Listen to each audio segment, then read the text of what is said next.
Welcome to F007 Channel. Dukung terus F007 Channel dengan like, share, comment, and subscribe. Melanjutkan cerita berikutnya dari Battle Through the Heavens.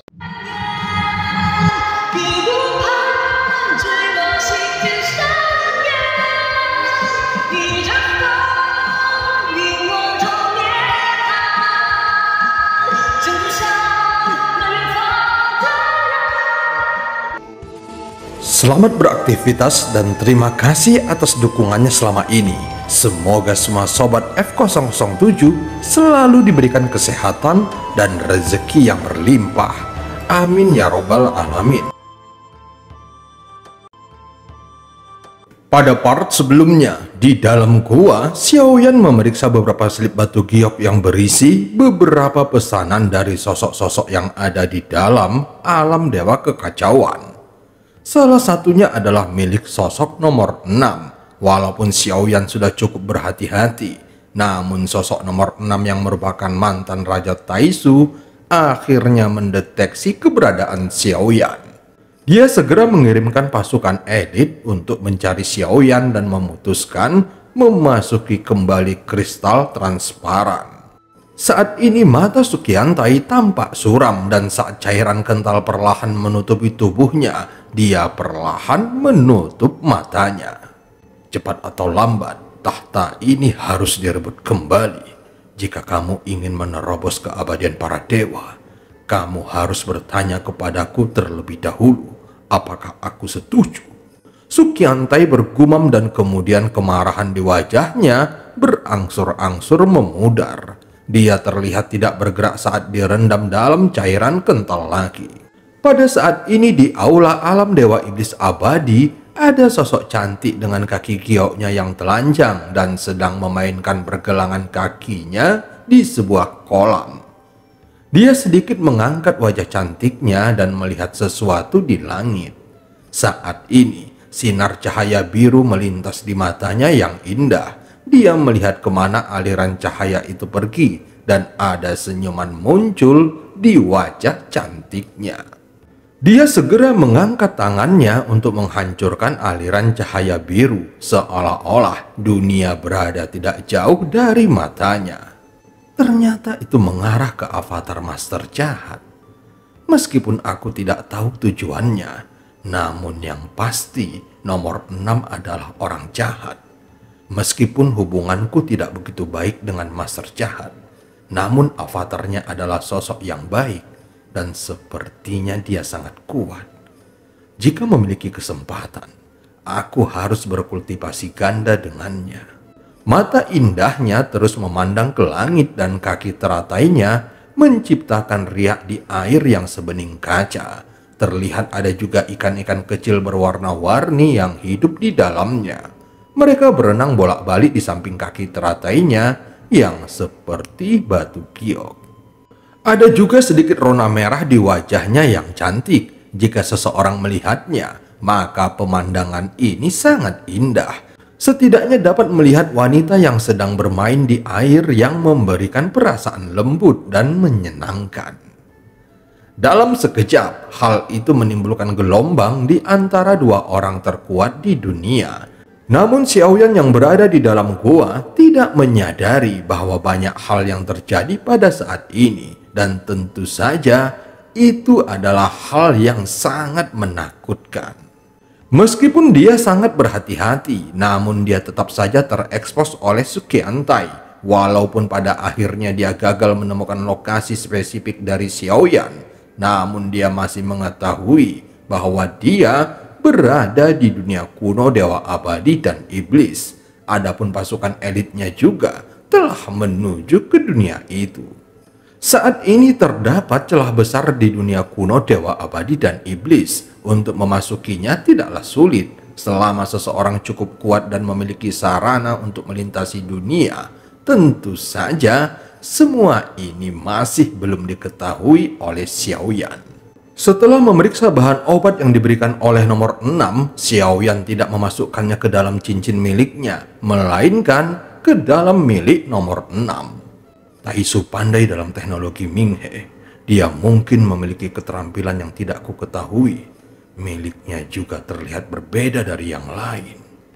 Xiaoyan bergumam pelan, kemudian dia terus memeriksa 3 pil yang diberikan oleh nomor 7. Tetapi ketika Xiaoyan selesai memeriksanya, dia sedikit mengerinyit. Tidak ada satupun resep yang diinginkannya yang diberikan oleh nomor 7. Dia menafsirkan bahwa efek obat ini bukanlah yang terlalu dibutuhkannya sekarang. Apalagi ketiga pil itu diperuntukkan untuk perbaikan.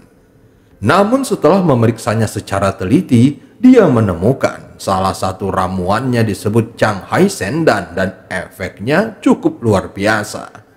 Itu dapat membuat keabadian kaisar menyentuh kekuatan aturan. Inilah kekuatan yang dapat dikendalikan oleh keabadian para dewa. Mungkinkah satu item ini dapat memberikan kekuatan keabadian para dewa kepada keabadian kaisar? Jika seseorang benar-benar menelan pil seperti ini, mungkin itu tidak dapat mengalahkan keabadian para dewa yang sebenarnya. Tetapi itu tidak akan terkalahkan jika melawan di bawah keabadian para dewa. Terlihat ada pancaran cahaya di mata Xiaoyan. Sebenarnya godaan ini bahkan lebih besar dari pil detoksifikasi. Hanya dengan meminum pil ini, dia bisa menyelesaikan masalah kesenjangan dengan Ning Yao. Tentu saja ramuan yang dimurnikan ini bukan miliknya sendiri. Lagi pula nomor 7 lah yang menyediakan bahan obat dan resep ramuannya. Jika dia benar-benar menelannya secara pribadi setelah dimurnikan, maka itu akan merusak kredibilitasnya. Xiaoyan melihat perbedaan antara bahan obat ramuan ini dengan ramuan lainnya.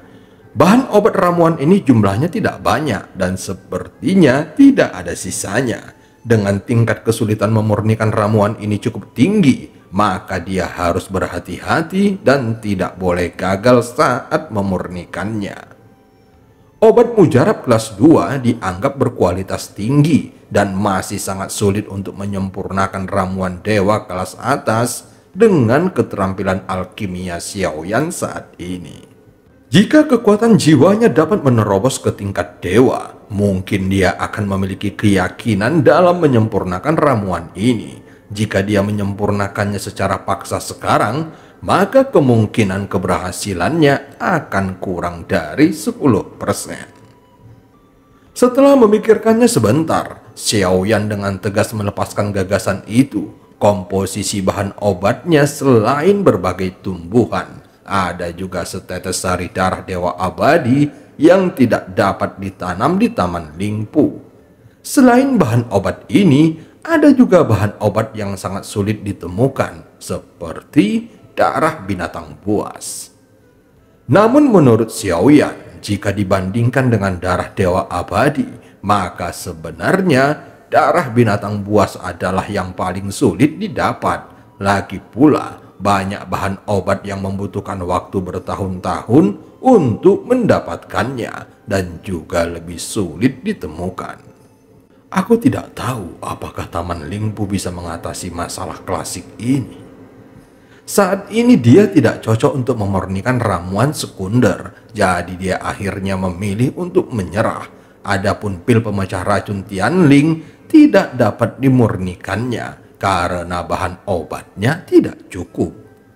Jika dimurnikan secara paksa, maka efek pil detoksifikasi akan jauh dari cukup. Saat ini terlihat ada tatapan sedang berpikir di mata Xiaoyan.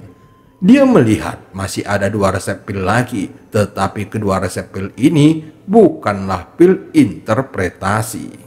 Dibandingkan memurnikannya sendiri, bukankah lebih cepat jika bisa ditukar? Xiaoyan tiba-tiba teringat bahwa dia sebenarnya bisa mendapatkan pil detoksifikasi dengan cara yang berbeda dan tidak perlu memperbaikinya sendiri. Hanya saja cara ini mengharuskannya untuk bertanya dan belum dapat dipastikan apakah cara ini akan berhasil. Bisakah kamu mengizinkanku berkomunikasi denganmu secara langsung? Xiaoyan langsung menghubungi nomor 1 melalui slip batu giok dan dia hanya perlu mengirimkan pikirannya melalui slip batu giok untuk bisa berbicara dengannya. Iya, Apakah kamu membutuhkan bantuanku sekarang? Suara sosok nomor 1 langsung terdengar, seolah-olah dia berada di depan Xiaoyan. Tidak, aku harus menunggu dan bersiap-siap terlebih dahulu.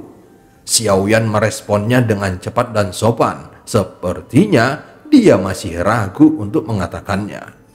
Tidak masalah, beritahu aku jika kamu sudah siap. Xiaoyan sedikit terkejut dengan kemurahan hati nomor 1, tetapi dia merasa heran kenapa itu berjalan terlalu lancar. Bukankah perlu untuk bertukar bantuan? Xiaoyan tersenyum pahit saat mengatakannya. Kali ini aku akan memberimu bantuan dan aku tidak akan meminta komisi. Dia menyadari betul apa yang dimaksudkan Xiaoyan dan segera menjawabnya. Terima kasih banyak, sekarang aku membutuhkannya. Xiaoyan tidak berpikir untuk sopan dan langsung tersenyum. Lagi pula, berhutang budi pada seseorang bukanlah hal yang baik. Bagaimanapun, dia tidak pernah tahu jenis komisi apa yang diinginkan pihak lain. Tentu saja, kegagalan menyelesaikan komisi akan memiliki konsekuensi tersendiri. Xiaoyan tidak menyangka bahwa kali ini dia akan begitu murah hati dan segera pikirannya mundur dari slip batu giok. Setelah itu, ada 2 lembar batu giok yang terbang keluar dan itu merupakan 2 resep lainnya. Aku merasa orang ini tampaknya lebih ramah kepadaku dan memperlakukanku secara berbeda. Aku bertanya-tanya, apakah dia memperlakukan orang lain dengan cara yang sama? Xiaoyan bergumam pelan. Sekarang dia bahkan berhenti berpikir dan melihat kedua batu giok itu. Dia ingin memilih salah satu dari mereka untuk dimurnikan dan segera menenggelamkan jiwanya ke dalamnya untuk memeriksa ramuan spesifik dari 2 batu giok ini. Dan cerita pun berakhir. Sampai ketemu di part selanjutnya.